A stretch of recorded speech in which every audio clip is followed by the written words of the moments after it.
사사기 15장 1절부터 13절까지의 말씀 한 절씩 교독하겠습니다.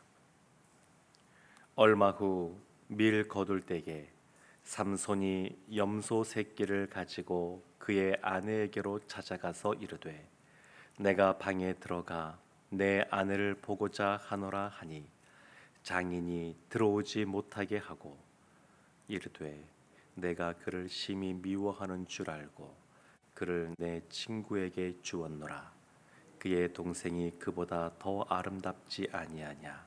청하노니 너는 그를 대신하여 동생을 아내로 맞이하라 하니 삼손이 그들에게 이르되 이번은 내가 블레셋 사람들을 해할지라도 그들에게 대하여 내게 허물이 없을 것이니라 하고 삼손이 가서 여우 300마리를 붙들어서 그 꼬리와 꼬리를 메고 회를 가지고 그 두 꼬리 사이에 한 회를 달고 회에 불을 붙이고 그것을 블레셋 사람들의 곡식 밭으로 몰아들여서 곡식단과 아직 베지 아니한 곡식과 포도원과 감람나무들을 사른지라. 블레셋 사람들이 이르되 누가 이 일을 행하였느냐 하니 사람들이 대답하되 딥낫 사람의 사위 삼손이니 장인이 삼손의 아내를 빼앗아 그의 친구에게 준 까닭이라 하였더라. 블레셋 사람들이 올라가서 그 여인과 그의 아버지를 불사르니라. 삼손이 그들에게 이르되 너희가 이같이 행하였은즉 내가 너희에게 원수를 갚고야 말리라 하고 블레셋 사람들의 정강이와 넓적다리를 크게 쳐서 죽이고 내려가서 에담 바위 틈에 머물렀더라.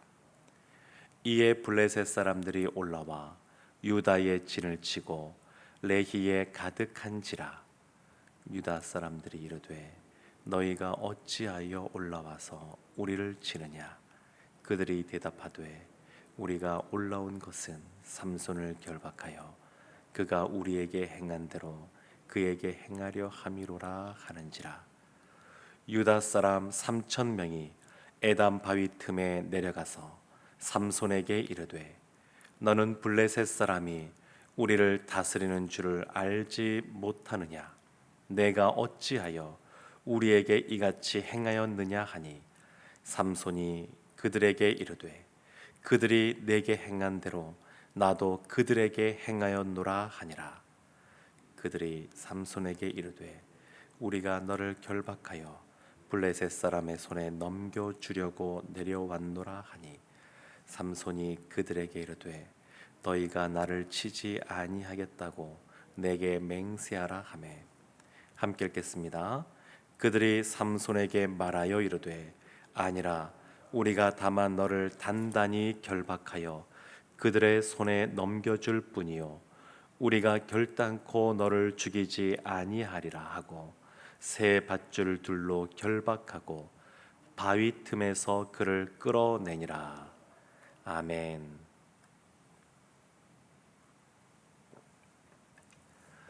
이스라엘이 하나님 앞에 범죄함으로 하나님이 사사시대에 블레셋 사람들의 손에 붙이셨습니다.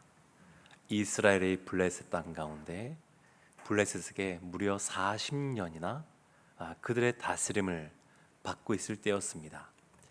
그렇지만 하나님께서는 다시 그들을 구원하고자 하는 계획을 갖고 계시고 그래서 그 땅 가운데 단지파를 통하여 삼손이 태어나게 하셨습니다. 이 삼손이 블레셋 여인과 결혼하고자 할 때에 사사기 14장 4절에 보면 이런 말씀이 나옵니다. 그때에 블레셋 사람이 이스라엘을 다스린 까닭에 삼손이 틈을 타서 블레셋 사람을 치려 함이었으나 그의 부모는 이 일이 여호와께로부터 나온 것인 줄은 알지 못하였더라. 삼손이 블레셋 여인과 결혼한 것은 틈을 타서 블레셋을 치고자 하는 그러한 계획이 있었고 그 일 가운데 하나님이 함께 하였던 겁니다. 그래서 이 블레셋 여인과 결혼하러 내려갈 때에 그 길에서 젊고 힘 있는 사자를 만나게 되는데 삼손이 너무 쉽게 그냥 찢어서 죽여버립니다. 그리고 얼마 후에 지나가다 보니까 그 사자의 몸에서 꿀이 있는 것을 발견하게 됩니다. 이것을 알고 삼손이 이제 결혼식장에 가게 됩니다. 결혼식장에 갔는데 그 당시 블레셋의 풍습 가운데 들러리로 신랑의 친구들이 함께 하게 되는데 그 블레셋 사람 30명을 그 명목으로 붙여주게 됩니다. 그리고 삼손이 그들에게 수수께끼를 냅니다. 이 수수께끼를 맞추면 내가 너희들에게 옷 30벌을 주겠다. 못 맞추면 그 거꾸로 하는 걸로 하고 수수께끼를 내는데 이 수수께끼를 못 푸는 겁니다. 먹는 것에서 먹는 것이 나오고 이렇게 시작되는 이 수수께끼를 못 푸는 겁니다. 그래서 이 사람들이 끙끙 앓다가 결국 이 아내가 된 블레셋 여인에게 찾아가서 너희가 이것을 알려주지 않으면 너와 너 아비의 집이 불타게 될 것이다. 우리가 불살을 것이다. 그렇게 위협을 하게 됩니다. 그래서 이 삼손의 아내가 이 삼손에게 그냥 여러 가지 이런 말로 달래기도 하고 저렇게도 하기도 하고 하는데 성경이 보면 사사기 14장 16절에 이렇게 나옵니다. 삼손의 아내가 그의 앞에서 울며 이르되 당신이 나를 미워할 뿐이요 사랑하지 아니하는도다. 여기에 삼손이 넘어갑니다.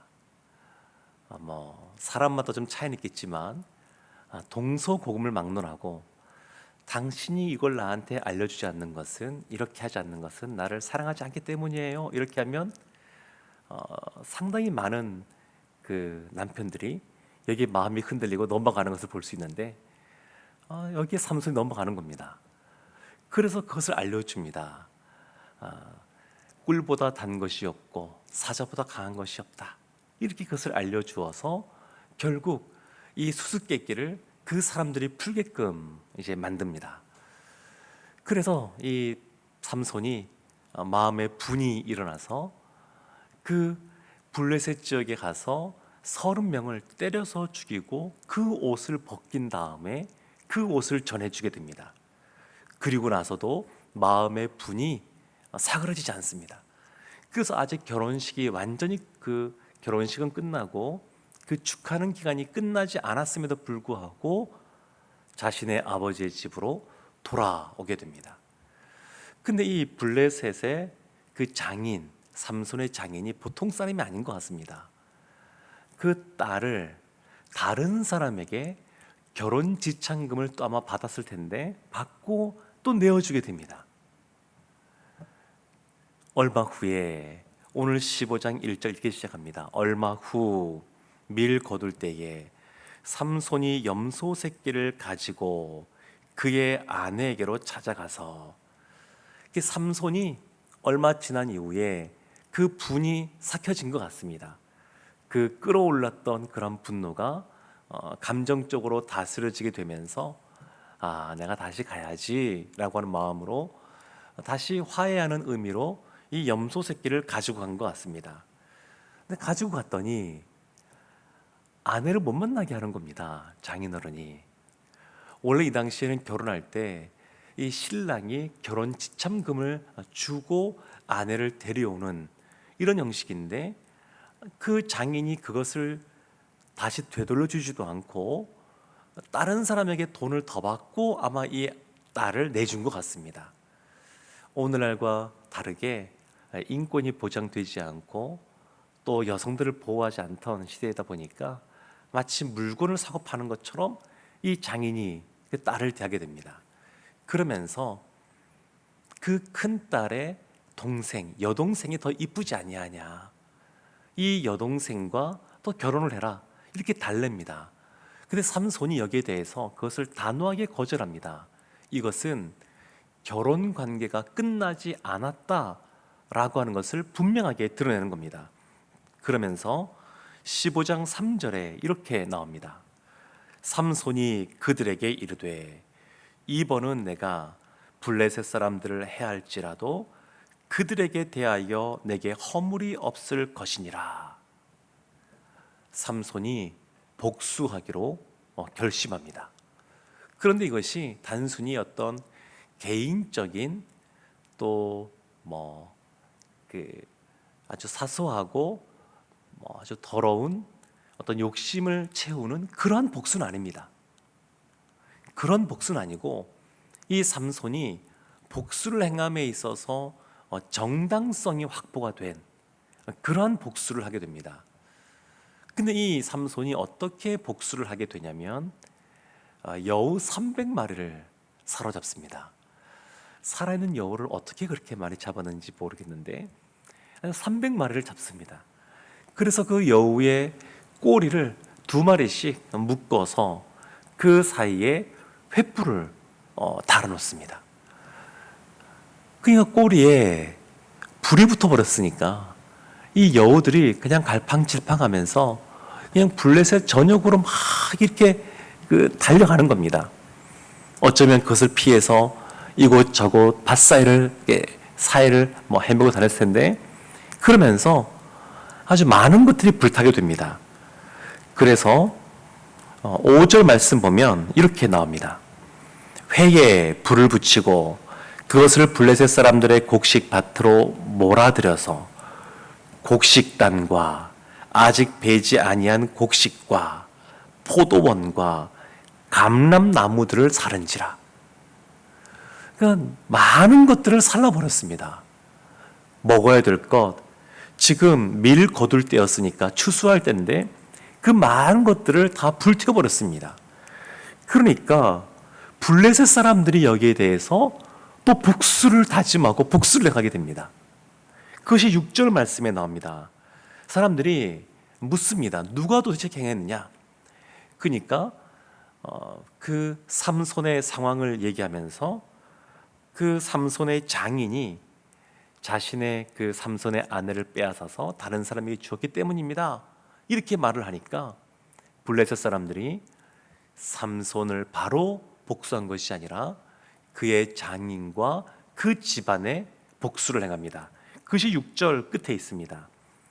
블레셋 사람들이 올라가서 그 여인과 그의 아버지를 불사르니라.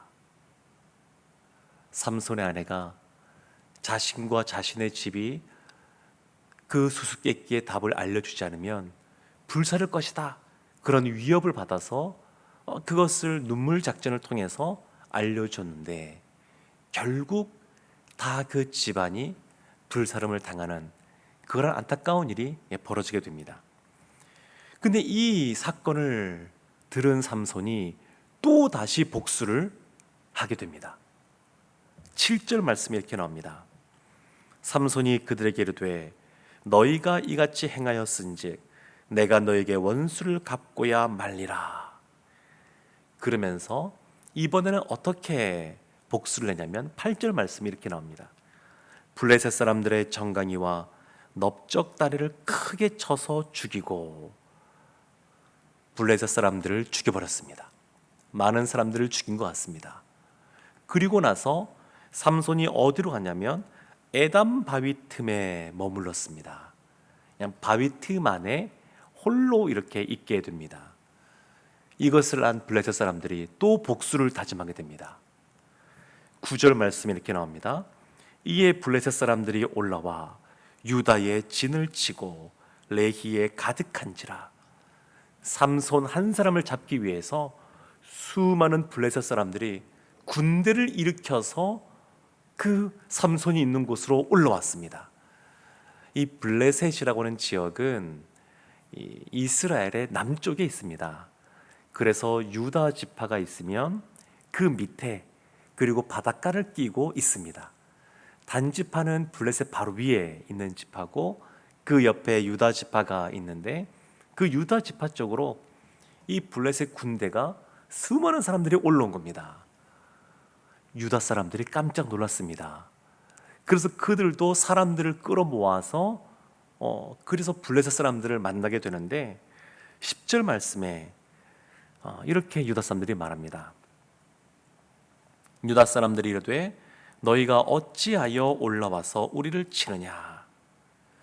대답하되 우리가 올라온 것은 삼손을 결박하여 그가 우리에게 행한 대로 그에게 행하려 함이로라. 그러니까 블레셋 사람들의 말을 듣고 나서 우리를 치러 온 것은 아니구나, 삼손 때문에 온 거구나 라고 하는 것을 알게 됩니다. 그래서 유다 사람이 이때 몇 명이 있었냐면 무려 3,000명이나 있었습니다. 3,000명.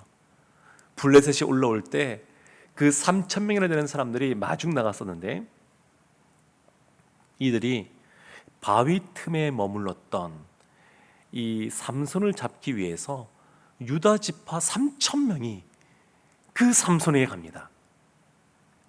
그리고 삼손과 대화를 하면서 삼손을 죽이지는 않기로 하고 그 삼손이 자발적으로 나와서 결박을 당하게 됩니다. 새 밧줄로 또 두 겹으로 이렇게 결박을 하는 겁니다. 사랑하는 성도 여러분, 삼손을 봐도 그가 하나님의 영에 휩싸여서 하나님의 신 또한 사명을 이 감당하는 부분들이 부분 나오는데, 여러 가지 안타까움이 있고 아쉬움이 굉장히 큽니다. 유다 지파를 봐도 그렇습니다. 삼손과 유다 지파 3,000명이라는 군대가 이 당시에 적은 숫자가 아닙니다. 그런데 이 사람들이 블레셋을 대항하고자 하는 마음 자체가 없습니다. 40년 동안 엉들려 살면서 그들을 대항해야 되겠다, 이 상황을 벗어나야 되겠다, 그런 생각과 용기가 없습니다. 안타까운 것은 이 이후에 유다 지파는 더 이상 언급이 되지 않습니다. 그러니까 이들이 하나님 앞에서 무엇인가 결단하고 나갈 수 있는 것들이 있는데, 무엇보다 이스라엘의 지도자로 하나님이 삼손을 세우셨는데, 사사로 세우셨는데, 그를 중심으로 해서 무엇인가 믿음의 역사를 이루는 것이 아니라 이 상황만 모면하고자 하고 하나님의 사람인 그 사사인 이 삼손을 내어주는 안타까운 모습이 나타납니다. 삼손은 보면 하나님이 이 삼손과 함께 하셨습니다. 그래서 사자를 찢어 죽일 때 여호와 영이 함께 했다고 말하고, 또 하나님께서 그 30명의 사람을 죽일 때에도 함께 했다고 표현합니다. 그러니까 어떤 면에서 삼손은 굉장히 감정적인 사람이고 또 자신의 생각대로 행하는 사람이어서 하나님의 영이 임하여지만 하나님의 역사들이 임하는 것을 볼 수 있습니다. 근데 이 삼손이 하나님이 주신 그러한 사명이 있는데, 그것은 블레셋으로부터 이스라엘을 구원해내는 건데, 사람들과 함께 합력하여서 이스라엘 이 블레셋과 전쟁을 벌이고 거기서 벗어나는 모습은 나타나지가 않습니다. 하나님이 주신 큰 능력이 있고 하나님이 주신 큰 사명이 있는데 홀로 그것을 감당합니다. 이 복수를 민족의 복수로 그렇게 대항하지 않고 그냥 개인적인 복수로 한정지어서 그 사사 역할을 감당하는 모습을 보면 굉장히 큰 아쉬움이 있습니다. 사랑하는 성도 여러분, 하나님은 우리에게도 다 사명을 주셨습니다. 그런데 우리가 성령의 충만함을 입고 사명을 받은 자로 살아갈 때 너무 개인적인 것에 치우치진 않아야 됩니다. 왜 우리에게 성령의 충만함을 주셨느냐? 사도행전을 보면 성령의 충만함 받은 사람들마다 나가서 복음을 전하는 사명을 감당하였습니다. 그러니까 우리가 늘 하나님의 은혜를 힘입고 성령의 충만함을 힘입고 그런 것은 나 혼자 이 세상에서 평안하게 잘 살기 위해서 하나님이 허락하신 것이 아닙니다. 하나님은 더 큰 그림, 계획을 갖고 계시고 우리가 합력하여서 그러한 일들을 이루시기를 원하십니다. 삼손이 홀로 감당해서 결국 실패하고 마는데, 또 삼손이 여자에게 약한 모습을 시간이 지나서도 들릴라에게서도 마찬가지로 그 약점을 노출합니다. 우리가 갖고 있는 연약함이 있다 그러면 그것을 하나님께 갖고 나아가야 되고 홀로 감당하는 것이 아니라 함께 감당해야 되고, 그리고 하나님이 주신 것을 작게 생각하는 것이 아니라 하나님이 주신 대로 그것을 바라보고 그 맡겨진 것들을 감당하는 삶을 살아갈 때 하나님이 원하시는 진정한 구원의 역사, 그것이 이루어질 줄로 믿습니다. 삼손의 연약함과 아쉬움을 딛고 보다 온전한 하나님의 사람으로 서가는 우리 성도님들 되시기를 주님의 이름으로 축원합니다. 아멘. 기도하겠습니다. 하나님, 삼손의 개인적인 복수를 보면서 진한 아쉬움을 느끼게 됩니다. 우리는 하나님을 더욱더 바라보고 하나님이 허락하신 믿음의 동력자들과 함께 하나님의 나라를 더욱더 충성되이 일궈나갈 수 있도록 오늘도 저희에게 성령의 충만함을 허락하여 주시옵소서. 예수님의 이름으로 기도합니다. 아멘. 하늘에 계신